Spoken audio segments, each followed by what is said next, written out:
Hello, invisible friend. April here, and the date today is May 11th, 2026. Welcome to episode 344 of the Big Sky Astrology podcast. This week, Mercury in Taurus slows down, sextiles Jupiter, and decides that maybe we don't have to take every opportunity. The latest Sun-Mercury cazimi prompts a look at a Sabian symbol technique. The Taurus New Moon is a time to enjoy being in our bodies. And communication and travel get a bit of a jangled boost as Mercury enters its home sign of Gemini and almost immediately merges with Uranus. Plus, I answer a listener question about how to get started in learning astrology.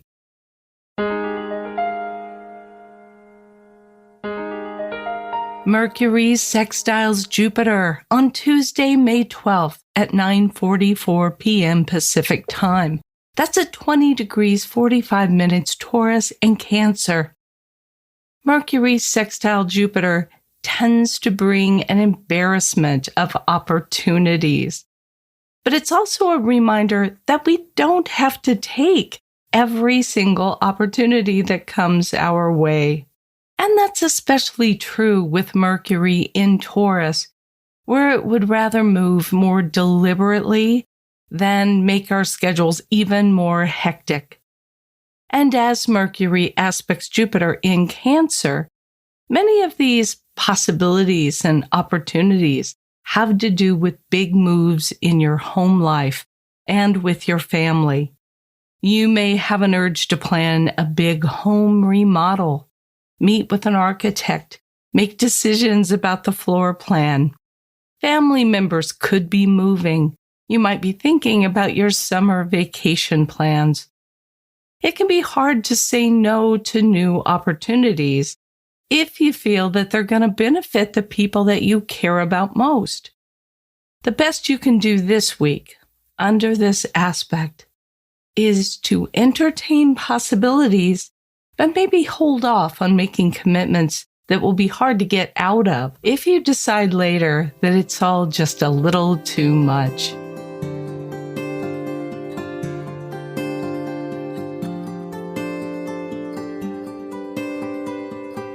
Mercury conjoins the Sun on Thursday, May 14th at 7:24 a.m. Pacific Time at 23 degrees 48 minutes Taurus.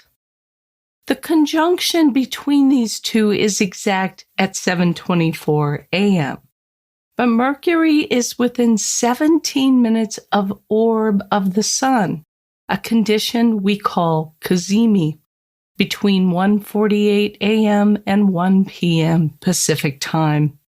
This is a good time for brainstorming new ideas, for reviewing projects or proposals, for anything that you might previously have overlooked, because the combination of Mercury and the Sun is very sharp and very observant. When Mercury is outside these specific bounds, though, of the 17 degrees of orb of the Sun, when it's within 8 degrees of the Sun, it's in a condition called combust, and it's considered weakened and kind of burned by the Sun. This conjunction takes place on the Sabian symbol 24 Taurus, a mounted Indian with scalp locks. It is an extremely aggressive and fiery image, and always one that's made me a little uneasy. And maybe that's the quality of this Sun-Mercury cazimi. But I covered this symbol in a recent webinar about the Sabian symbols. And I was reminded of Linda Hill's practice of considering the opposite symbol and the two that square it. And in this case, it's very instructive. The symbol opposite this one is 24 Scorpio, crowds coming down a mountain to listen to one man. And it paints the picture of a striking, charismatic figure. The first symbol that square this one is 24 Leo, an untidy, unkempt man Maybe someone who's so consumed by his thoughts or by a task that everything else gets lost by the wayside. And the other square, 24 Aquarius, is a man turning his back on his passions and teaching from his experience. That's almost the opposite of the picture we get from 24 Taurus, which is passion personified. The pure cazimi energy here, the true potential, is possibly the opportunity to channel or combine all four of these figures. The man of passion, the charismatic man, the unkempt man, and the rational teacher. If you want to know a little bit more about cazimi planets, check out episode 259, where I answer a listener question about this topic.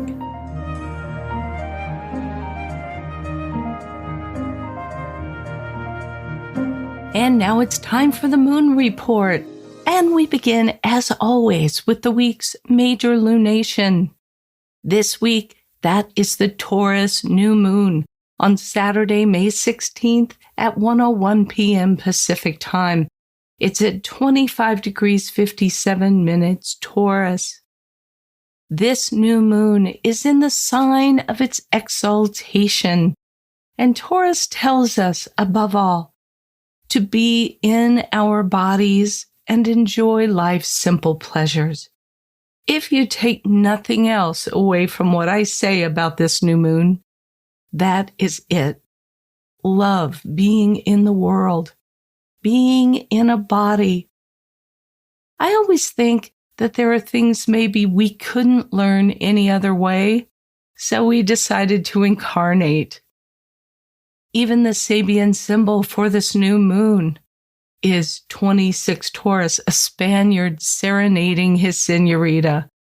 Love, romance, singing, what could be more appropriate for a Taurus new moon?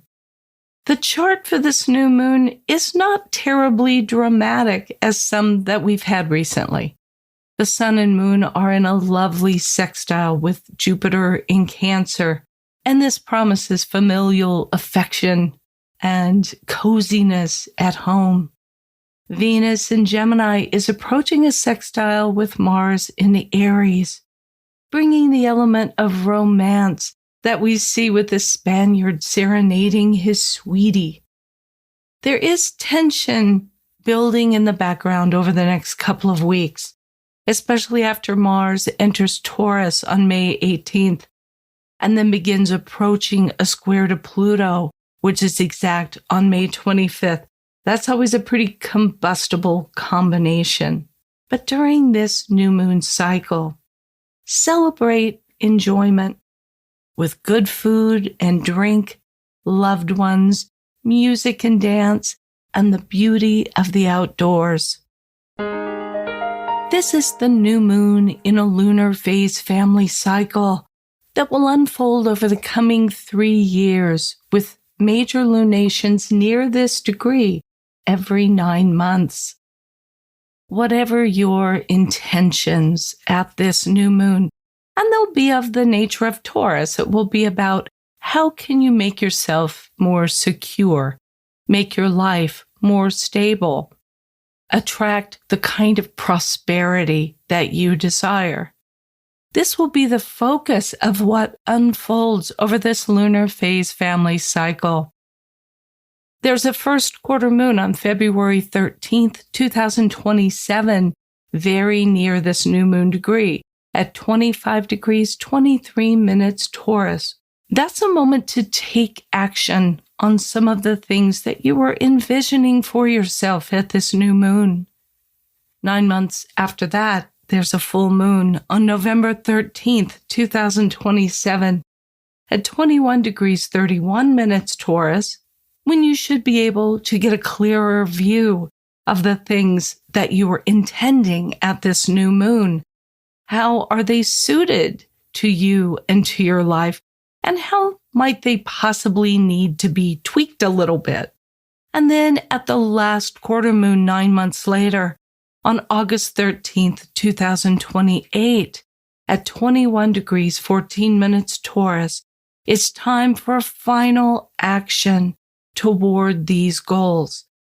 And whereas the first quarter moon is an action point that is a little bit more naive, where we're not necessarily really clear of what we planted at the new moon, at the last quarter moon, we are acting from a place of knowledge, where we have been watching this cycle unfold for a couple of years and deciding what it is that we need to do to complete this cycle, to realize the goals that we set out for ourselves. And then for the following 9 months, we are working through that last quarter moon cycle. Let's look at the void of course moon periods for this week. On Tuesday, May 12th, the moon in Pisces squares Venus in Gemini at 3:04 a.m. Pacific time. It's void of course for 14 hours and 0 minutes and enters Aries at 5:04 p.m. Communication with others could be a little difficult during this void of course moon period. Finding just the right words to express your feelings, that can be really hard to come by during a square like this one. Consider using art or music as a way to express your feelings, especially if you need to talk to someone about a difficult topic. Use this void of course moon period to develop the habit of approaching uncomfortable topics a little obliquely rather than head on, maybe through poetry or song, art or fiction, and also to use humor to diffuse difficult feelings. On Thursday, May 14th, the moon in Aries makes a conjunction with Mars at 2:33 p.m. Pacific time. It's void of course for 4 hours, 58 minutes, then enters Taurus at 7:31 p.m. With both the moon and Mars in Aries, the tendency will be to act impulsively, with little to no thought about how our actions might affect other people. And of course, this can lead to hurt feelings, which could lead to anger and aggression. So this is an important void of course period to practice finding a way to use the strength of this combination productively without giving into things like road rage or arguments about unimportant things. If you do find yourself in a heated situation, practice counting to 10 and saving those feelings for a later time when you've cooled off. And on Saturday, May 16th, the moon in Taurus makes a conjunction with Mercury at 6:02 p.m. Pacific time. It's void of course for 1 hour and 21 minutes and then enters Gemini at 7:23 p.m. Pacific time. This conjunction is happening with the Sun and Uranus close by. So communication could be a little bit erratic, a little bit self-centered, maybe. Miscommunication and technology mishaps could happen.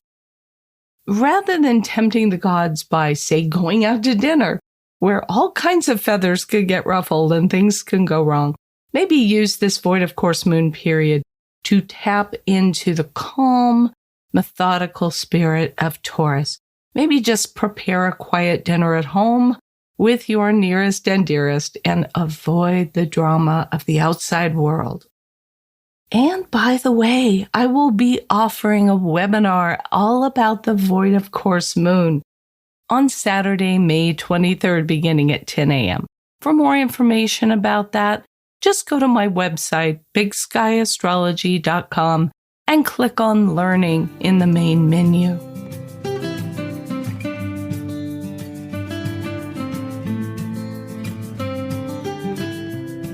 Mercury enters Gemini on Sunday, May 17th at 3:26 a.m. Pacific time. Mercury will be in Gemini until June 1st, so it's a pretty quick transit. Mercury is at its strongest in Gemini. The mind doesn't stay very long on a single subject or a single focus of attention.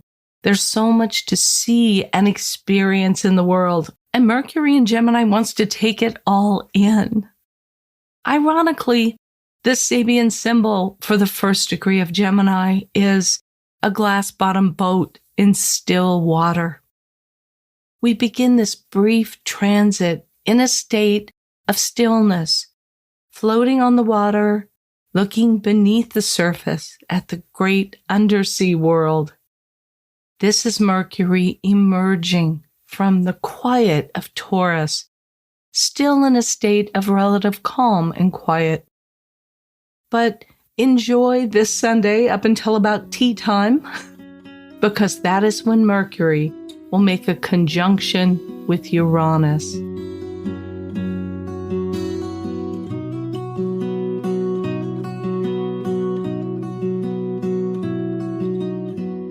Mercury conjoins Uranus on Sunday, May 17th at 5:10 p.m. Pacific Time at 1 degree 14 minutes Gemini.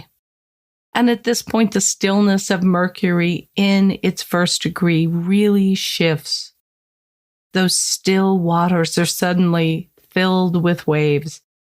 You begin to notice everything around you. It could be difficult to get people to listen to you because everything has suddenly changed and everyone is feeling it. So it's hard to concentrate and focus. Uranus can make it hard to speak out, too, for fear that the people around you might find you a little bit different or odd, or just see things very differently than you do. But if you do speak out, or decide to write something or create something in communication, your words could have a really important impact. What makes you different suddenly makes you fascinating. So embrace your quirkiness and your weird brilliance. The Sabian symbol for this conjunction is 2 Gemini, Santa Claus filling stockings furtively. Some feel that it speaks of unexpected gifts coming as though through magical sources, and also about having faith in unexpected abundance.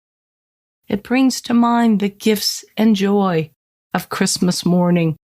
Put that imagery into the words that you express today and the writings that you create.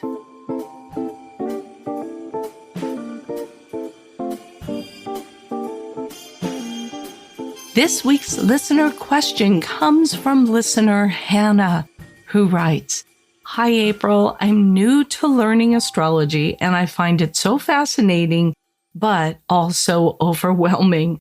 There is so much to learn, and I feel like I will never know it all. How did you learn and get to the point where you know so much about it? And how do you recommend that a new student get a good education in astrology?" Well, Hannah, you are very kind. Thank you. And I absolutely empathize with your question. There is so much to learn about astrology, and I can pretty much guarantee that you will never know it all. And that puts you in the same boat with every single other astrologer. But that's also what makes astrology so compelling. It's exciting to study something that can keep you learning as long as you keep studying. I've spoken with a lot of astrologers and clients and students over the years, and I found that my own story to learning astrology is not that unusual. I became an astrology fan when I was 12 years old, which that age is maybe a little unusual, but not completely unprecedented. And I ran across a copy of Linda Goodman's Sun Signs when I was visiting my stepbrother. There was no internet, of course, in 1973, so I just started reading every book I could get my hands on, and that wasn't very many. I did teach myself to calculate charts by hand, and I kept notebooks filled with the birthdays and planetary placements of my friends and classmates and family members. But I didn't actually meet an astrologer until I was 28 years old and met the woman who became my first astrology teacher. And that's when I got the opportunity to sit in her classes every week and learn from her and from my fellow students.